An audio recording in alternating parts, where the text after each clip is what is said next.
Yo, what's up mga amigo? Welcome back sa itong bagong video. So, karon mga amigo, kay tinginit naman, medyo init na sa atong lugar karon no. So, nakoy tudlo sa inyo mga amigo nga the best kay ni para sa ano na to karon sa klima sa atong panahon kay tinginit. So, atong buhaton mga amigo, ice coffee, muna itong gamiton, gatas, milk, fresh milk. Of course, kay coffee man, hanatog. Okay. Para sa mga nasa Pinas na medyo coffee lang, pwede na. Tapos palit ka mo gamay gatas, pwede na yung mga amigo. So, aron, tulog ako.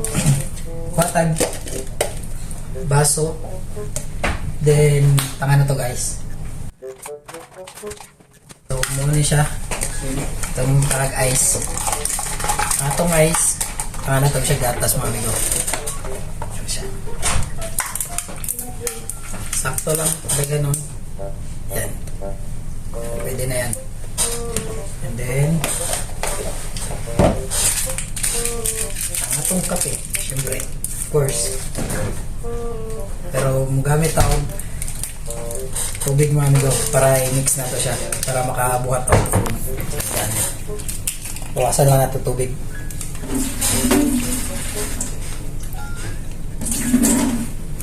Yan, pwede na. Bawasan natin konti. Ayan. Yan, pwede na yan. Tapos, ito na siya yung mix din mga ito.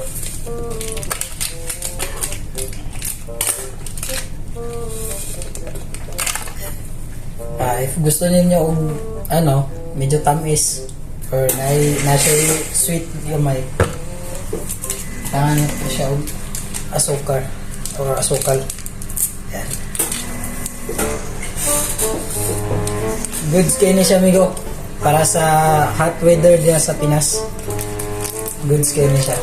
So, manani lang eh. After na siya isulod diya, simple na kayo. Tara na yung mikos-mikos.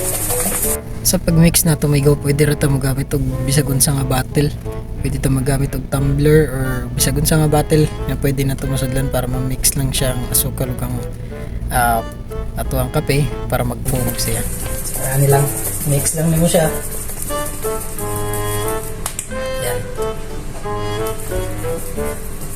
Mikos-mikos lang ito, amigo. After ito yung mikos-mikos. Wait for it. Ready na siya. Here it comes. Almost there. Oh my God! Wow! Nice. Yan. Perfect na siya para sa mainit na panahon sa Pinas. Perfect kayo ni siya mga amigo para sa mga hilig og kape. Bisang init ang panahon. So mao na niya ang solusyon mga amigo. Siyempre, tilawan na to dadaan. Sabi. Tilawan.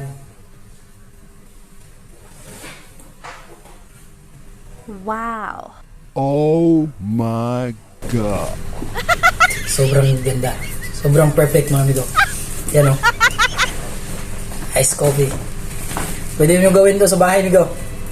Pwede nyo itong gawin sa inyong bahay. Yan. Perfect. So yan. Thank you. Thank you for watching mga amigo. See you in the next one.